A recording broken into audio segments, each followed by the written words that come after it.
제정신이 아니었습니다. 캐나다 한복판이 발칵 뒤집혔습니다. 22조 원, 일자리 24,000개를 제 손으로 걷어찼기 때문입니다. 잠수함 계약에서 한국을 밀어내고 독일을 택한 순간 아무도 예상하지 못한 일이 벌어졌습니다. 한국이 뒤도 돌아보지 않고 모든 사업에서 전면 철수한 겁니다. 조선소도, 제철소도, 일자리도 하룻밤 사이에 사라졌습니다. 그런데 정작 한국은 눈 하나 깜짝하지 않았습니다. 세계 최강 미국이 법까지 바꿔가며 한국의 함정 40척을 맡기려 목을 메고 있었으니까요. 매달린 건 한국이 아니라 캐나다였습니다. 그 결정의 방에 앉아있던 한 사람의 뒤늦은 고백, 그 충격적인 전말을 지금 공개합니다. 시작하기 전 구독과 좋아요, 그리고 대한민국 파이팅 댓글로 한국을 응원해주세요. 그날 아침 오타와의 하늘은 유난히 낮게 가라앉아 있었습니다. 제 책상 위 전화가 울린 건 8시 4분이었죠. 수화기 너머로 들려온 첫 마디에 저는 들고 있던 커피잔을 내려놓지도 못했습니다. 뜨거운 커피가 손등을 타고 흘러내리는데도 저는 그걸 느끼지 못했어요. 차관보님, 한국이 전부 접었답니다.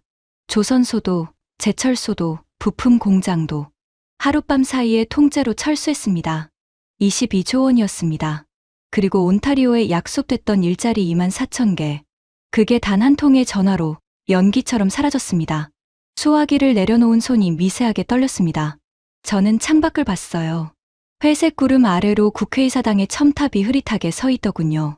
그 순간 사무실 전체가 이상하리만치 조용했습니다. 복사기 돌아가는 소리도 누군가의 통화 소리도 들리지 않았어요. 마치 건물 전체가 숨을 죽이고 있는 것 같았습니다. 그 조용함 속에서 저는 제 심장이 쿵 내려앉는 소리를 들었습니다. 그 소식이 퍼지고 정확히 하루 뒤 오타와가 발칵 뒤집혔습니다. 온타리오 지역 신문 일면에는 시뻘건 글씨로 이런 제목이 걸렸죠. 우리는 무엇을 걷어찼는가? 지역 상공회의소는 긴급 성명을 냈고 하루가 멀다 하고 항해 전화가 국방부로 쏟아졌습니다. 그리고 바로 다음 날 우리 부처의 최고위 인사가 아무 예고도 없이 비행기를 탔습니다. 목적지는 서울이었어요. 명분은 협력관계 재확인이었습니다. 하지만 오타와 안에서 그 표정을 본 사람이라면 누구나 알았죠. 그건 재확인이 아니라 매달리러 가는 길이었다는 걸. 하지만 진짜 충격은 그게 아니었습니다. 진짜 충격은 이 모든 재앙이 어느 날 갑자기 하늘에서 떨어진 게 아니라는 것이었어요. 우리가 바로 우리 손으로 몇 달에 걸쳐 아주 정성껏 이 재앙을 빚어냈다는 것. 그리고 그 마지막 장면, 한국의 운명을 결정하던 그 회의실에서 독일의 표를 던지는 손을 들어 올린 사람이 다른 누구도 아닌 바로 저였다는 것이었습니다. 저는 리처드 하틀리라고 합니다. 61살이고 얼마 전까지 캐나다 국방부 조달본부에서 장비와 물자를 총괄하던 차관보였습니다. 30년 넘게 이 나라의 무기와 함정을 사고 파는 일을 해왔죠. 그리고 지난번 잠수함 선정위원회의 11명 위원 중 한 사람이었습니다. 지금부터 제가 들려드릴 이야기는 한 나라가 어떻게 눈앞에 놓인 미래를 제 발로 걷어찼는지에 관한 것입니다. 그리고 그 한복판에서 저 자신이 얼마나 어리석었는지에 관한 부끄러운 고백이기도 하고요. 솔직히 말씀드리면 저는 오랫동안 이 이야기를 입 밖에 내지 못했습니다. 부끄러웠거든요. 하지만 온타리오의 그 텅 빈 부지를 두 발로 직접 걸어본 뒤로 저는 더 이상 침묵할 수가 없었습니다. 그날 제가 그곳에서 무엇을 봤는지는 조금 뒤에 말씀드리겠습니다. 먼저 어쩌다 우리가 이 지경에 이르렀는지 그 처음부터 이야기를 시작해야겠습니다. 제가 자란 곳은 대서양이 보이는 도시였습니다. 어릴 적 아버지 손을 잡고 항구에 나가면 유럽에서 건너온 거대한 상선들이 안개 속에서 백고동을 울리며 들어오곤 했죠. 저에게 세계란 언제나 그 방향, 대서양 건너편을 뜻했습니다. 문명도, 기술도, 진짜 힘도 전부 그쪽에서 온다고 믿으며 자랐어요. 그건 저 혼자만의 생각이 아니었습니다. 오타와의 정책을 만드는 사람들 대부분이 그렇게 믿었죠. 우리는 나토의 일원이고 대서양 동맹의 형제이며 우리의 뿌리는 유럽에 있다고요. 그러니 잠수함이라는 물건에 대한 제 생각도 뻔했습니다. 잠수함은 아무나 만드는 물건이 아닙니다. 수백 미터 깊은 바다에서 승조원의 목숨을 짊어지는 인간이 만드는 가장 정교하고 위험한 기계 중 하나예요. 그런 걸 만들려면 200년쯤 쌓인 해군의 전통이 있어야 한다고 저는 굳게 믿었습니다. 그리고 그 전통은 오직 유럽에만 있다고 생각했죠. 독일의 TKMS, 그 이름 앞에서 저는 언제나 고개를 끄덕였습니다. 우리 잠수함 사업은 노후한 함정 12, 척을 새 것으로 교체하는 수십 년에 한 번 있을까 말까 한 초대형 계약이었습니다. 최종 후보는 둘로 좁혀졌어요. 하나는 독일의 TKMS, 그리고 다른 하나가 한국의 하나오션이었습니다. 하나오션이라는 이름을 서류에서 처음 봤을 때 저는 솔직히 코웃음을 쳤습니다. 그 두꺼운 제안서를 손끝으로 훌을 넘기면서 저는 옆자리 동료에게 이렇게 말했어요. 이 사람들, 자동차랑 휴대폰 만드는 재주는 있는지 몰라도 잠수함이 뭔지는 알까? 동료가 피식 웃더군요. 싸긴 싸다던데요. 가격표만 보면 눈이 돌아갈 정도라고. 가격이 문제가 아니야.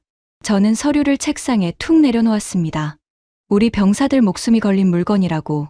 검증도 안 된 아시아 나라의 캐나다의 바다를 통째로 맡기자고. 나토 회의장에서 우리가 웃음거리가 될 거야. 지금 그 장면을 떠올리면 저는 제 얼굴이 화끈거립니다. 한국 대표단이 오타와에 설명회를 하러 왔던 날을 저는 아직도 기억합니다. 회의실 앞줄에 앉은 우리 쪽 사람들의 표정은 한마디로 심드렁했어요. 팔짱을 낀 사람, 창밖을 보는 사람, 노트북으로 다른 일을 하는 사람. 한국 엔지니어들이 도면을 띄우고 열정적으로 설명하는 동안에도 회의실 공기는 얼음장처럼 차가웠습니다. 한 젊은 한국 엔지니어가 서툰 영어로 이렇게 말했던 게 기억납니다. 저희는 이미 다른 나라 해군에 실전 배치된 잠수함을 만들어 봤습니다. 그리고 저희에게는 캐나다가 필요로 하는 것보다 더 많은 걸 드릴 준비가 되어 있습니다. 그 말에 저는 속으로 콧방귀를 뀌었습니다. 더 많은 것.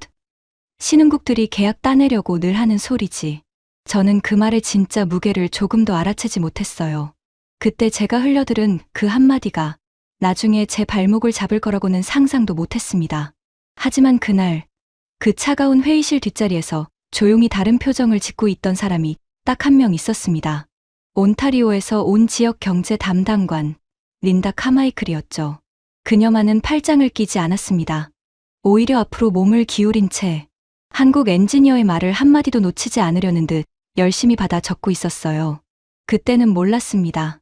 그 방에서 제정신을 붙들고 있던 사람이 우리가 가장 무시하던 바로 그 사람이었다는 걸요. 린다 카마이클을 이야기하려면 먼저 제럴드 벤크로프트를 이야기해야 합니다. 벤크로프트는 우리 부처의 안보와 조달을 실질적으로 틀어준 최고위 인사였습니다. 60 중반에 은발을 완벽하게 빗어 넘긴 남자였죠. 그는 늘 유럽에서 맞춘 값비싼 정장을 입었고 회의실에 들어설 때마다 200년쯤 묵은 유럽의 냄새를 풍겼습니다. 그의 서재에는 대서양 함대의 오래된 판화가 걸려 있었고 그는 틈만 나면 자신이 유럽의 어느 귀족 가문과 인연이 있는지를 자랑하곤 했어요.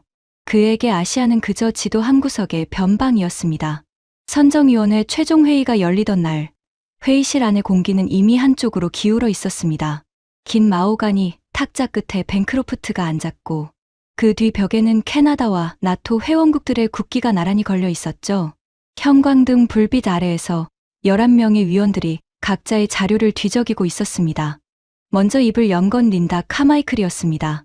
그녀는 자리에서 일어나 떨리지만 또렷한 목소리로 말했어요.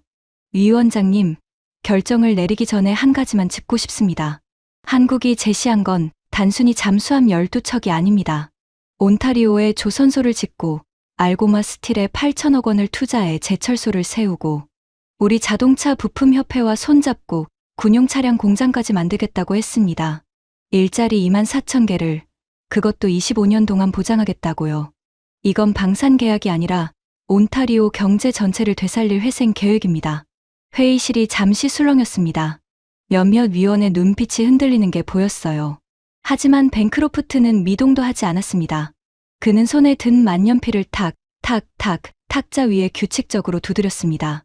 그 소리가 회의실의 술렁임을 단칼에 잘라냈죠. 그러고는 아주 느긋한, 그래서 더 소름 끼치는 목소리로 입을 열었습니다.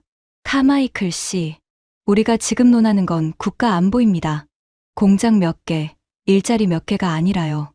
위원장님, 일자리 몇 개가 아니라 24,000개입니다. 카마이클이 물러서지 않고 맞섰습니다. 벤크로프트의 입꼬리가 서늘하게 올라갔습니다. 바로 그게 문제입니다. 당신은 지금 우리 병사들의 목숨과 국가의 안보를 고작 온타리오의 일자리 몇 개와 저울질하자는 겁니까? 변방에 조선소가 던진 사탕발림에 넘어가서 사탕발림. 그 단어가 회의실 공기를 얼렸습니다. 카마이클의 얼굴이 벌겋게 달아올랐어요. 그녀는 뭔가 더 말하려고 입을 열었지만 벤크로프트가 손바닥을 들어 그녀의 말을 막았습니다. 앉으세요, 카마이클 씨.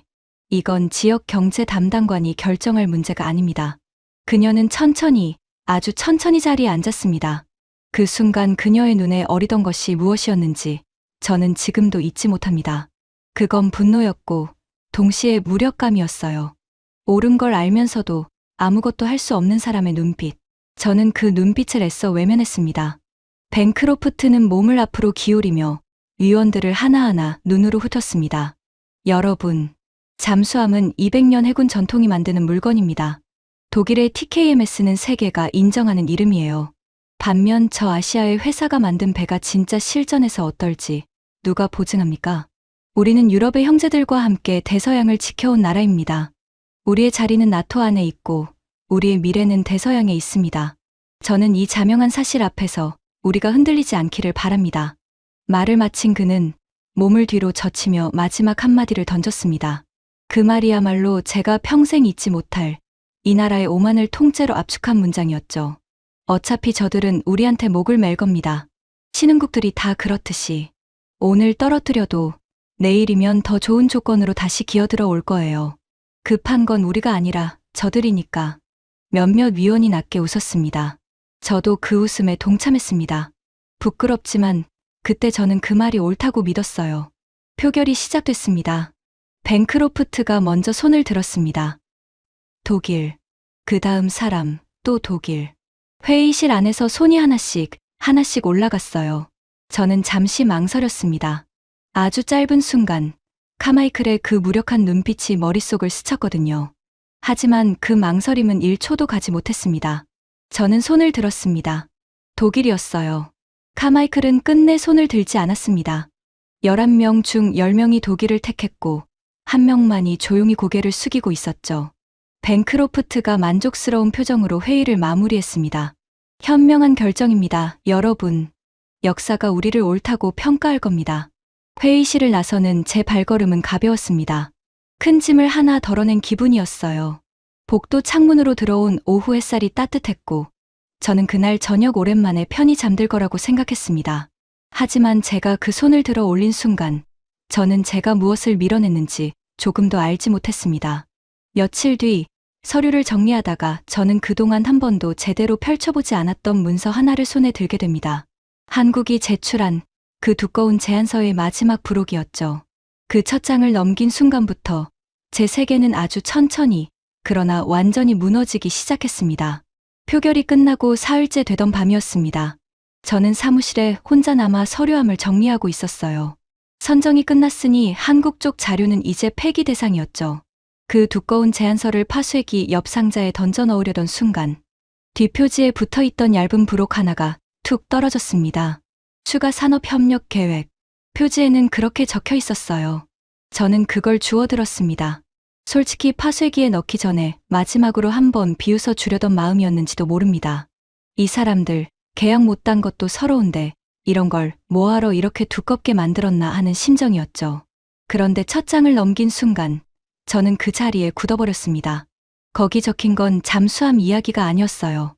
현대가 캐나다 전역에 수소차 인프라를 깔겠다는 계획이었습니다. 충전소 500개소를 밴쿠버부터 헬리팩스까지 하나하나 세우겠다고요. 저는 그 페이지를 한참 들여다봤어요. 수소차라는 게 뭔지 저도 알고는 있었습니다. 전기차보다 더 멀리 가는 대형 트럭과 상용차의 미래라고들 하는 그 기술이요. 문득 몇 달 전 일이 떠올랐습니다. 우리 부처와 산업부가 모여 캐나다의 수소 인프라를 어떻게 깔 것인지를 두고 회의를 한 적이 있었거든요. 그날 회의는 아무 결론도 내지 못하고 끝났습니다. 땅은 넓고 사람은 적으니 어느 기업도 그 막대한 초기 비용을 감당하려 들지 않았어요. 이건 정부가 세금으로 할 일이 아니다. 민간이 나서지 않으면 답이 없다. 그런 말만 오가다 흐지부지 됐죠. 그 아무도 못 풀던 숙제를 한국이 통째로 떠안겠다고 적어놓은 겁니다. 손끝이 서늘해졌습니다. 저는 다음 장을 넘겼어요. 이번엔 우리 자동차 부품 협회 APMA와 손을 잡겠다는 내용이었습니다. 군용 차량과 산업용 차량을 온타리오에서 함께 만들겠다고요. 저는 그 대목에서 한숨이 나왔습니다. 캐나다의 자동차 부품 산업이 어떤 상황인지 저도 잘 알고 있었거든요. 그동안 우리는 부품을 미국에 수출해서 먹고 살았는데 25%에 달하는 관세 폭탄을 맞고 온타리오의 공장들이 하나둘 문을 닫던 참이었습니다. 신문마다 실직 소식이 실렸고 지역 상공회의소는 매주 대책을 호소했죠. 그 죽어가던 산업에 한국이 새 심장을 달아주겠다고 적어 놓은 거예요. 저는 페이지를 넘기는 손이 점점 빨라지는 걸 느꼈습니다. 조선소, 온타리오에 새 조선소를 짓는다. 제철소, 알고마 스틸에 8천억 원을 투자해 강제 공장을 세운다. 그 강판으로 조선소도 짓고 자동차 공장에도 대고 나아가 전 세계로 수출까지 하겠다는 그림이었어요. 그리고 용접 교육과정, 지역 대학과 손잡고 조선 기술자 1200명을 처음부터 길러내겠다는 계획이었습니다. 캐나다 사람을 캐나다에서 가르쳐 캐나다 조선소에 투입하겠다는 거였죠. 한 장 넘길 때마다 제 심장이 조금씩 더 빠르게 뛰었습니다. 이건 제가 회의실에서 훑어봤다고 생각한 그 서류가 아니었어요. 저는 그때 앞부분의 가격표와 잠수함 사양만 대충 보고 덮어버렸던 겁니다. 아시아 신흥국의 뻔한 사탕발림이라고 단정 짓고 이 뒷장을 단 한 번도 펼쳐보지 않았던 거죠. 회의실에서 제가 이 서류를 손끝으로 훌을 넘기며 코웃음을 쳤던 그 장면이 지금 생각하니 얼굴이 화끈거릴 만큼 부끄러웠습니다. 마지막 장을 넘긴 저는 의자에 그대로 주저앉았습니다. 그 부록의 맨 뒤에는 이 모든 사업이 만들어낼 숫자가 한 줄로 정리돼 있었습니다. 온타리오 일자리 24,000개, 유지기간 25년, 협력 예정업체 300곳, 총 사업 규모 22조 원, 22조 원. 저는 그 숫자를 소리내어 읽어봤습니다. 텅 빈 사무실에 제 목소리가 낯설게 울렸어요. 그리고 그제야 등골을 타고 서늘한 것이 기어오르기 시작했습니다. 우리가, 아니 제가 방금 무엇을 파쇄기 옆 상자에 던져 넣으려 했는지를 그 순간 처음으로 깨달았거든요. 하지만 저는 애써 고개를 저었습니다. 괜찮아. 안보가 먼저야. 뱅크로프트 말이 맞아. 이건 그저 돈일 뿐이야. 우리 병사들 목숨이 걸린 문제 앞에서 이런 사탕발림에 흔들려선 안 돼. 저는 그 부록을 상자에 다시 넣었습니다. 그리고 불을 끄고 사무실을 나섰죠. 하지만 그날 밤 저는 잠을 이루지 못했습니다. 눈을 감으면 자꾸만 그 마지막 숫자가 천장에 떠올랐거든요. 22조 원, 24,000개. 그리고 그 숫자들 뒤에 얼굴도 모르는 온타리오 사람들의 그림자가 어른거리는 것 같았습니다. 새벽녘까지 뒤척이다. 저는 문득 이상한 생각에 사로잡혔어요. 정말 사탕발림일까? 정말 이 사람들이 계약을 따려고 이 모든 걸 지어낸 걸까? 그 의심이 한번 고개를 들자 저는 도저히 멈출 수가 없었습니다. 다음 날 아침 저는 스스로도 이해할 수 없는 행동을 했습니다. 파쇄기 옆 상자에서 그 부록을 다시 꺼내온 거예요. 그리고 이번엔 독일 TKMS의 제안서를 나란히 펼쳐놓고 한 줄 한 줄 비교하기 시작했습니다. 왜 그랬는지는 저도 모릅니다. 그냥 확인하고 싶었어요. 우리 결정이 옳았다는 걸요. 독일이 낫다는 증거를 찾아내면 이 불편한 마음이 사라질 거라고 생각했거든요. 그런데 비교를 시작한 지 1시간 만에 저는 그 자리에서 얼어붙고 말았습니다. 건조 일정 항목이었습니다. 독일은 잠수함을 만들기 위해 자국 내에 오래 놀려두었던 조선소 하나를 인수하겠다고 적어 놓았습니다. 새 인력을 뽑고 설비를 다시 갖추고요. 문제는 그 뒤에 붙은 한 줄이었죠. 설비 재정비에 최소 3년 소요. 다시 말해 계약서에 도장을 찍어도 독일은 앞으로 3년 동안 첫 강판 한 장 자를 수 없다는 뜻이었어요. 그것도 최소 3년이지 실제로는 더 걸릴 수도 있다는 얘기였습니다. 저는 떨리는 손으로 한국 쪽 서류에 같은 항목을 펼쳤습니다. 하나오션은 이미 자국 조선소에 잠수함 건조용 도크 6개를 비워두고 있었습니다. 상업용 도크는 이미 주문이 밀려 꽉 찼지만 캐나다 사업을 위해 그 6개를 통째로 비워두고 기다리겠다는 거였죠. 계약이 확정되는 순간 바로 그날 착수하겠다고요. 3년과 하룻밤. 저는 그 두 서류를 번갈아 봤습니다. 3년과 하룻밤. 그 차이가 무엇을 뜻하는지 30년 조달 관료인 제가 모를 리 없었죠. 우리가 노후 잠수함을 하루라도 빨리 바꿔야 하는 상황에서 3년을 통째로 버린다는 게 어떤 의미인지를요.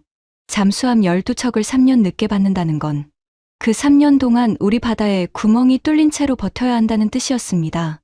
이마에 식은땀이 배어나왔습니다. 저는 자리에서 일어나 창가로 갔습니다. 유리창에 비친 제 얼굴이 낯설게 창백했어요. 아니야. 아직 결론 낼 순 없어. 저는 스스로를 다독였습니다.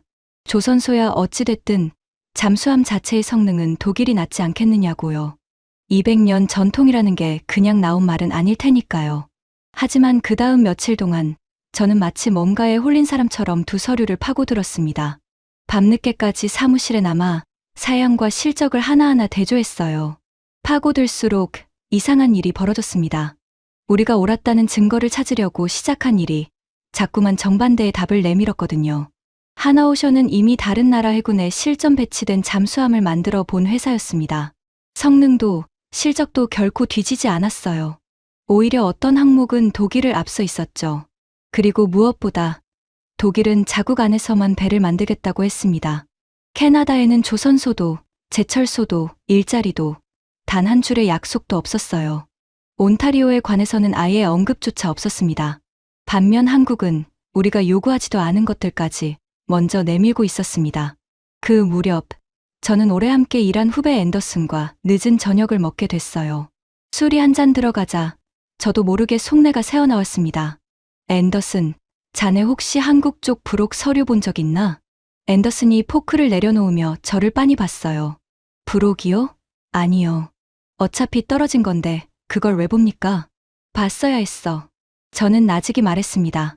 우리가 아주 큰 걸 놓친 것 같아. 앤더슨이 어색하게 웃었습니다. 차관보님답지 않으시네요. 결정은 이미 났고 위원장님도 확신하시는데요. 이제 와서 뭐려. 저는 아무 말도 하지 못했습니다. 그 순간 그 한국 엔지니어의 말이 다시 떠올랐거든요. 회의실 뒷자리에서 제가 콧방귀를 뀌었던 그 말이요. 캐나다가 필요로 하는 것보다 더 많은 걸 드릴 준비가 되어 있습니다. 저는 그걸 신흥국의 빈말이라고 비웃었죠. 그런데 그건 빈말이 아니었습니다. 그들은 정말로 우리가 상상도 못한 만큼 많은 것을 준비해 온 거였어요. 그날 헤어지는 길에 저는 처음으로 우리 결정이 틀렸을지도 모른다는 생각을 진지하게 했습니다. 그리고 그 생각이 든 순간 저는 견딜 수가 없어졌어요. 서류만 봐서는 도저히 마음이 놓이지 않았습니다. 저는 직접 봐야겠다고 생각했어요. 우리가 무엇을 걷어찼는지 그 사업이 향할 뻔했던 땅을 제 두 눈으로 직접요. 다음 날 아침 저는 코트를 챙겨 입고 온타리오로 향하는 차에 올랐습니다. 온타리오 북쪽 알고마 스틸이 있는 도시에 도착한 건 늦은 오후였습니다. 차에서 내리자 매서운 바람이 얼굴을 때렸어요. 하늘은 잿빛이었고 멀리 낡은 제철소의 굴뚝에서 희미한 연기가 힘없이 피어오르고 있었습니다. 도시로 들어서는 길목의 상점들은 절반쯤 문이 닫혀 있었어요. 유리창엔 임대 안내문이 붙어 있었고 인적이 드문 거리엔 낙엽만 바람에 굴러다녔습니다.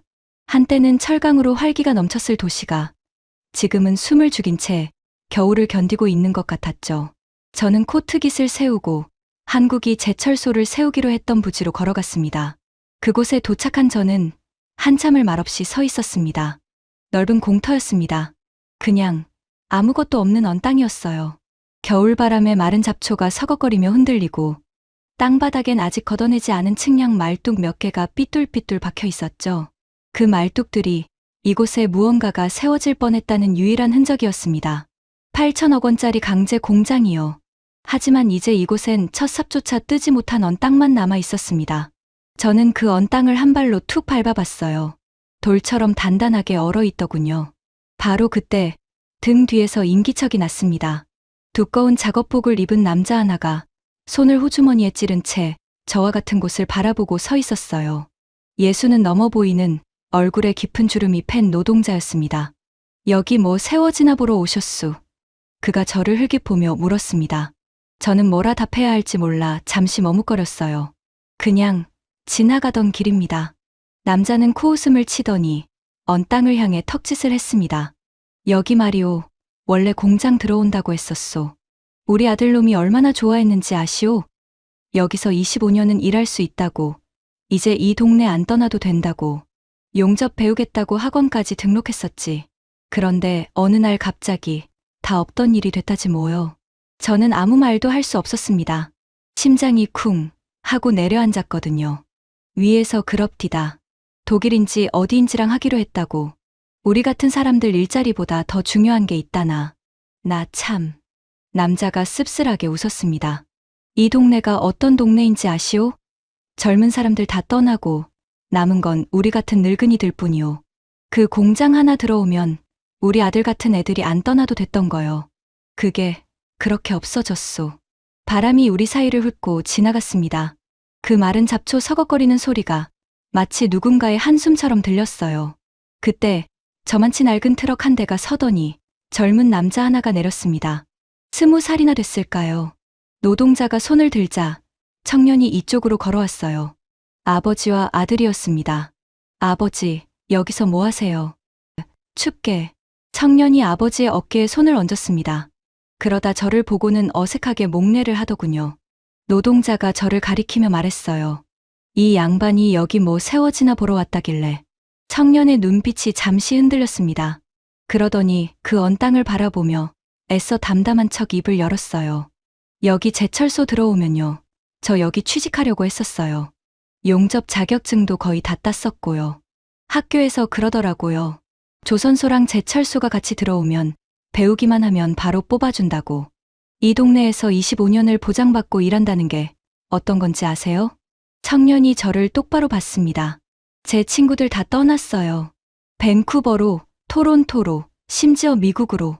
저는 안 떠나도 되는 줄 알았어요. 여기서, 아버지 곁에서, 이 동네에서 뿌리 내리고 살 수 있는 줄 알았다고요. 그런데 그게 하룻밤 사이에 없어졌어요. 그냥 없어졌어요. 청년의 목소리가 끝에서 미세하게 갈라졌습니다. 저는 그 순간 도저히 그 얼굴을 마주 볼 수가 없었어요. 목이 메어 아무 말도 나오지 않았습니다. 이 청년은 몰랐습니다. 자기 25년을 없애버린 그 결정의 방에 지금 자기 앞에 서 있는 이 낯선 남자가 앉아 있었다는 걸요. 독일의 손을 든 그 10개의 손 중 하나가 바로 제 손이었다는 걸요. 이 청년이 밤새 용접을 연습하며 꿈꿨을 미래를 제가 회의실에서 만년필 소리 몇 번에 지워버렸다는 걸요. 저는 차마 그 사실을 말할 수 없었습니다. 그저 그 언 땅을 부자와 함께 아무 말 없이 바라볼 뿐이었어요. 미안합니다. 겨우 그 한마디가 제 입에서 새어나왔습니다. 청년이 의아한 표정으로 저를 봤어요. 왜 아저씨가 미안해하세요? 저는 대답할 수 없었습니다. 그저 고개를 숙이고 그곳을 떠났습니다. 그날 저는 그 도시를 조금 더 걸었습니다. 한국이 조선소를 세우기로 했던 항구에도 가봤어요. 그곳엔 착수만 기다리던 텅 빈 부지가 회색 물결 앞에 을씨년스럽게 펼쳐져 있었습니다. 파도가 방파제에 부딪히는 소리만 규칙적으로 들려왔고 바다에서 불어오는 비린 바람이 뺨을 스쳤죠. 저는 그 부지 한가운데 서서 눈을 감고 상상해봤습니다. 이곳에 크레인이 서고 강판이 쌓이고 수천 명의 노동자가 오가는 풍경을요. 하지만 눈을 뜨자 그곳엔 마른 갈대와 회색 하늘뿐이었습니다. 지역 대학에도 들렀죠. 조선 용접 교육과정을 운영하기로 했던 실습동은 문이 굳게 잠긴 채 창문에 성에가 끼어 있었습니다.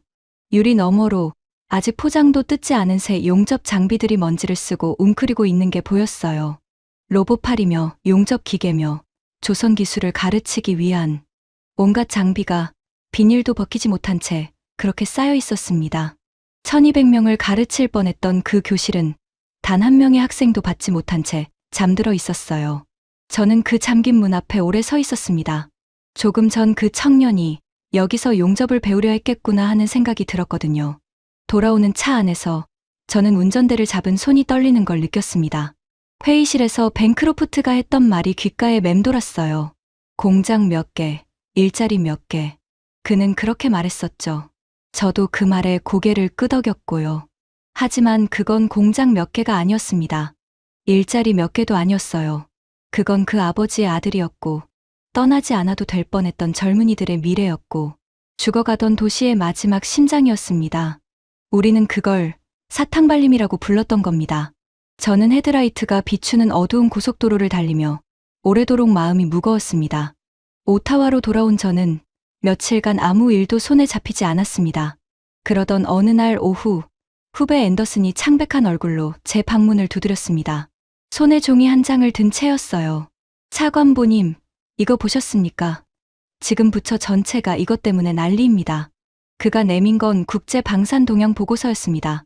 저는 무심코 그 종이를 받아들었다가 첫 줄을 읽고는 숨이 턱 막혔습니다. 미국이 한국의 함정 건조를 맡기려 하고 있었습니다. 미국 해군이 한국의 모든 전투함과 급유함 사양을 요구하는 문서를 보냈고, 그건 미국이 내년 예산에 한국에서 함정을 건조할 비용을 넣겠다는 뜻이라고 적혀 있었어요. 규모는 무려 40척. 심지어 미국은 자국 배를 외국에서 만들지 못하게 막아둔 오래된 법까지 바꾸려 하고 있었습니다. 저는 그 종이를 든 채 한참을 서 있었습니다. 미국이요. 세계에서 가장 강한 해군을 가진 나라. 아무한테나 자기 군함을 맡기지 않는 그 콧대 높은 나라가요. 수십 년간 지켜온 법까지 바꿔가면서 한국에 40척을 맡기겠다고 목을 메고 있는 거였습니다. 그 순간 제 머릿속에서 무언가가 와르르 무너지는 소리가 났어요. 우리는 한국을 검증 안 된 아시아 신흥국이라고 불렀습니다. 그런데 세계 최강의 미국이 바로 그 나라의 자국 함대의 미래를 맡기려 하고 있었던 거예요.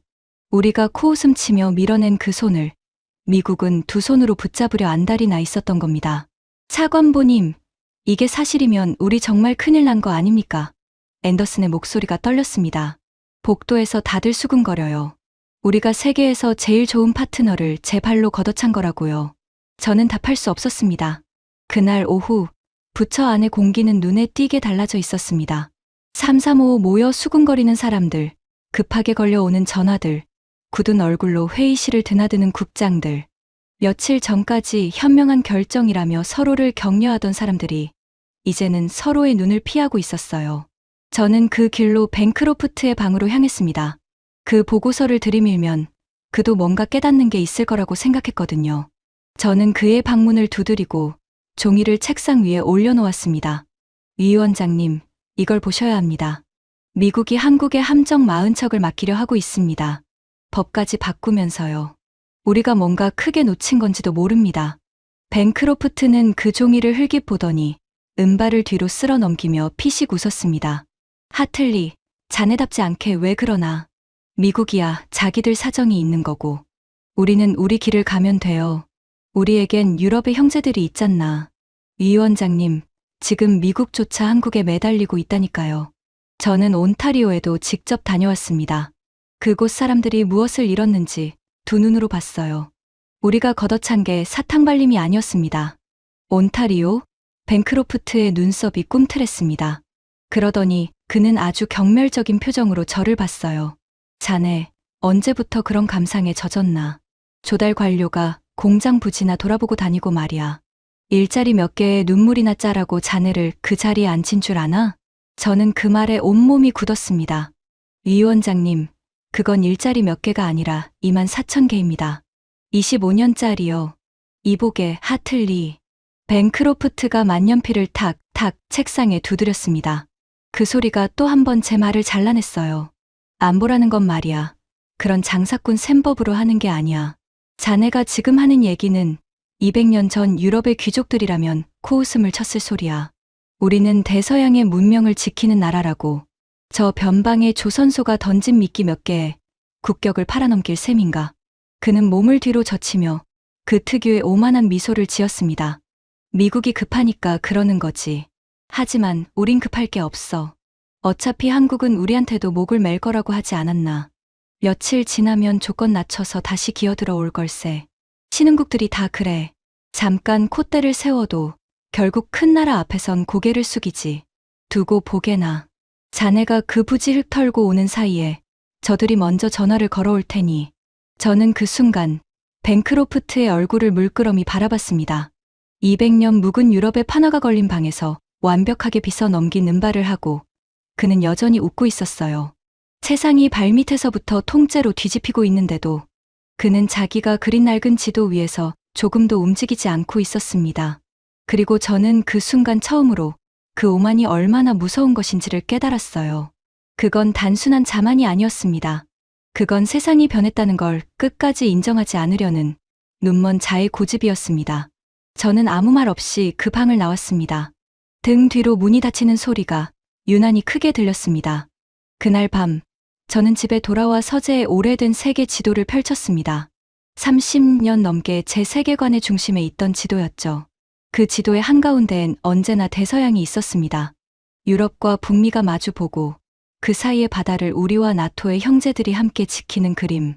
그게 제가 배운 세계였고, 벤크로프트가 믿는 세계였고, 오타와 전체가 그려온 세계였습니다. 하지만 그날 밤, 저는 그 지도를 처음으로 다른 눈으로 바라봤습니다. 저는 지도를 돌려 태평양이 한가운데 오도록 놓아봤어요. 그러자 완전히 다른 세계가 눈앞에 펼쳐졌습니다. 거대한 태평양. 그 서쪽엔 무섭게 부상하는 중국이 있었고, 그 바다는 이미 알래스카 앞바다까지, 심지어 우리 서쪽 해안 근처까지 뻗쳐오고 있었습니다. 중국의 함정이 알래스카 앞바다에 나타나고 남쪽 바다에서는 불법 어업이 판을 치고 있다는 보고를 저도 여러 번 읽은 적이 있었죠. 미래의 힘겨루기가 벌어질 바다는 대서양이 아니었어요. 태평양이었습니다. 그리고 그 태평양의 한복판에 한국이 있었습니다. 미국이 왜 함대를 새로 짜고 그 숫자를 2배로 늘리려 하는지, 외법까지 바꿔가며 한국의 함정 40척을 맡기려 하는지, 지도를 돌려놓고 보니 그 모든 게 한눈에 이해됐습니다. 미국은 이미 알고 있었던 거예요. 세계의 무게중심이 대서양에서 태평양으로 옮겨갔다는 걸요. 그래서 그 태평양의 가장 강한 파트너인 한국을 자기 편으로 끌어들이려 그토록 서두르고 있었던 겁니다. 미국은 중국이 바다로 나오지 못하게 막으려고 한국을 그 방파제의 한복판에 세우려 하고 있었어요. 저는 의자에 등을 기댔습니다. 온몸에서 힘이 빠져나가는 것 같았어요.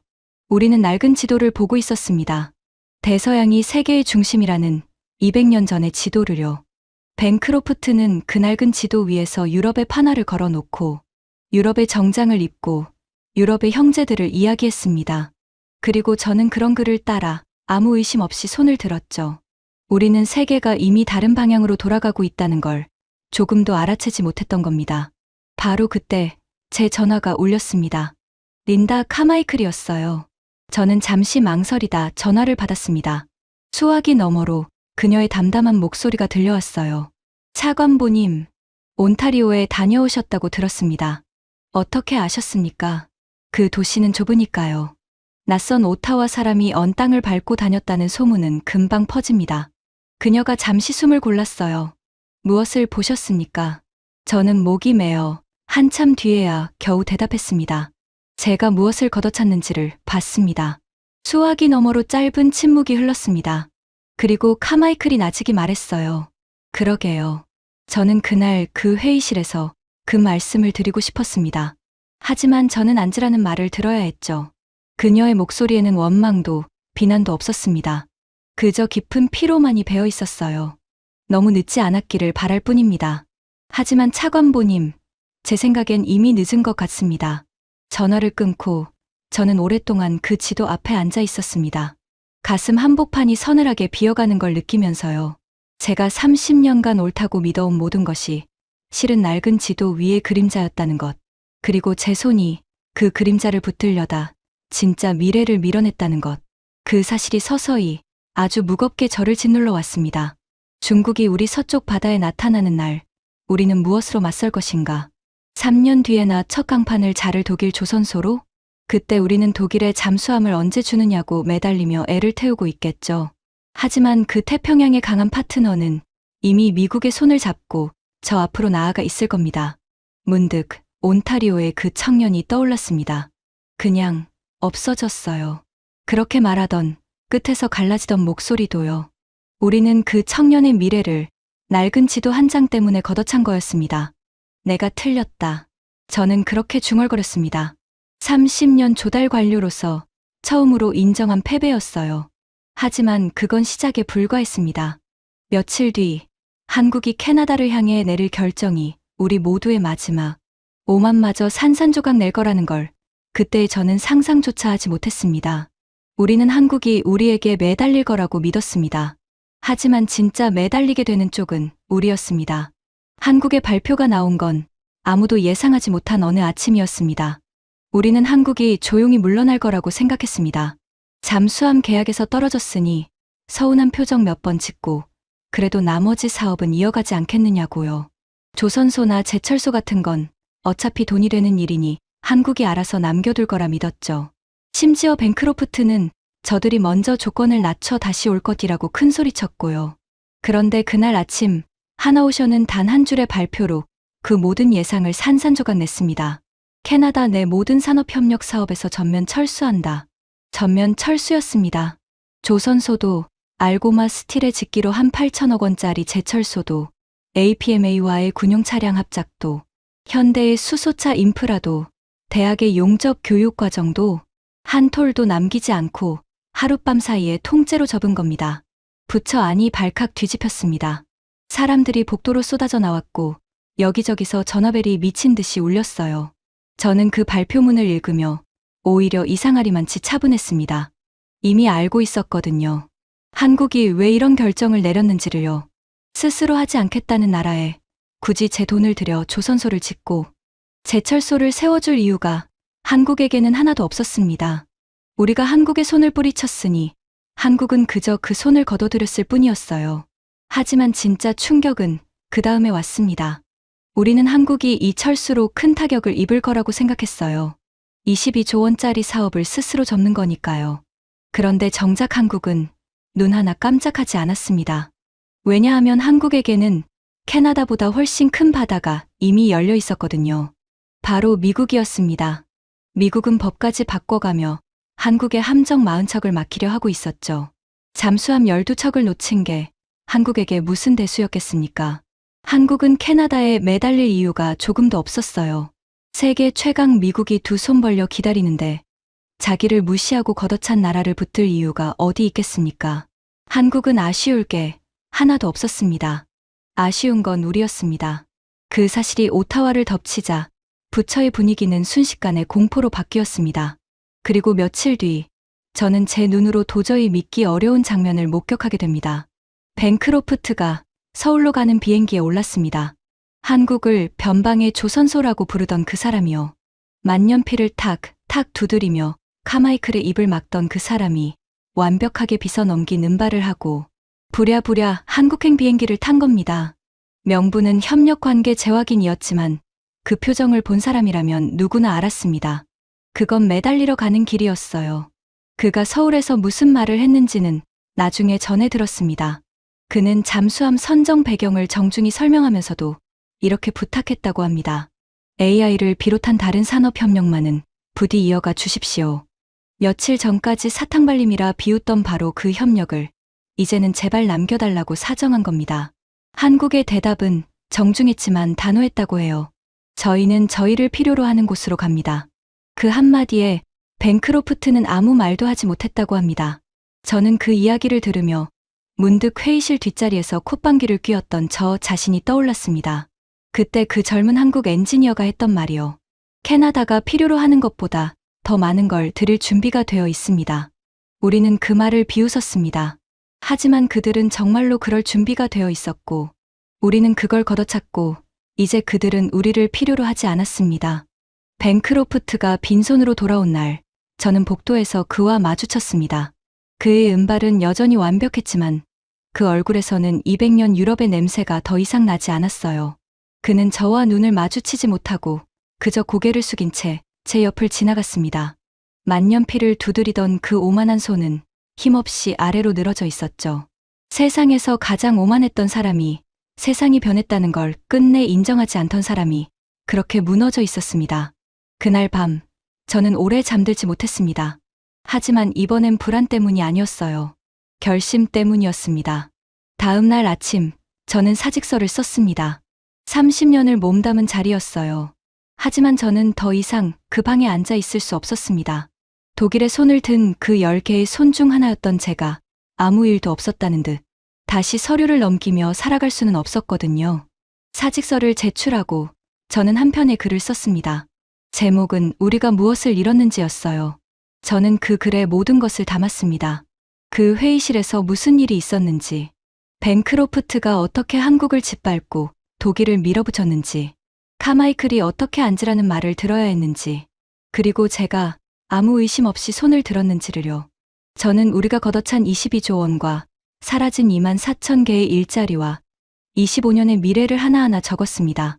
3년과 하룻밤의 차이도, 미국이 목을 맨 40척도, 낡은 지도와 새 지도의 이야기도 전부 담았어요. 그리고 마지막에 저는 온타리오의 그 언 땅을 적었습니다. 첫 삽조차 뜨지 못한 부지, 문이 잠긴 채 먼지를 쓰고 잠든 용접 장비들, 그리고 그곳에서 만난 한 청년을요. 그냥 없어졌어요라고 끝에서 갈라지던 목소리로 말하던 그 청년의 이야기를요. 그 글은 온타리오의 신문에 실렸습니다. 그리고 순식간에 나라 전체로 퍼졌어요. 사람들은 분노했습니다. 어떻게 그런 결정을 내렸느냐고, 누가 우리의 미래를 팔아넘겼느냐고요. 하지만 저는 그 분노를 담담히 받아들였습니다. 마땅히 제가 져야 할 몫이었으니까요. 저는 변명하지 않았습니다. 그저 사람들이 진실을 알기를 바랐을 뿐이었어요. 다시는 이런 어리석은 일이 반복되지 않도록 말이죠. 글이 나가고 얼마 뒤 저는 다시 온타리오로 향했습니다. 그 언 땅을 한 번 더 보고 싶었거든요. 그리고 혹시 그 청년을 다시 만날 수 있을까 하는 마음도 있었습니다. 만나면 이번엔 사실대로 말할 생각이었어요. 그 방에 앉아 있던 사람이 바로 나였다고. 당신의 25년을 지은 손이 바로 이 손이었다고. 그리고 진심으로 사과하고 싶었습니다. 하지만 그 부지에 청년은 없었습니다. 대신 그 언 땅 위로 하얀 눈이 소복이 내려앉고 있었어요. 측량 말뚝도 마른 잡초도 이제는 눈 아래 조용히 묻혀 있었습니다. 저는 그 눈밭을 한참 바라봤습니다. 그리고 생각했어요. 저 눈이 녹고 봄이 오면 이 땅엔 무엇이 남을까? 아무것도 남지 않겠죠. 우리가 걷어찬 미래는 저 눈처럼 조용히 녹아 사라질 겁니다.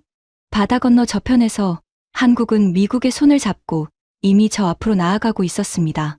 태평양의 한복판에서 새로운 시대의 방파제를 쌓아 올리면서요.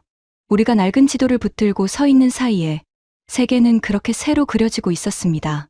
저는 그 눈밭 앞에서 오랫동안 배운 한 가지를 되새겼습니다. 낡은 지도만 믿다가는 새로 그려지는 세계를 통째로 놓칩니다. 진짜 미래는 우리가 가장 무시했던 바로 그곳에서 옵니다. 힘은 언제까지나 한자리에 머물지 않아요. 어제의 변방이 오늘의 중심이 되고 어제의 중심이 오늘의 변방이 됩니다.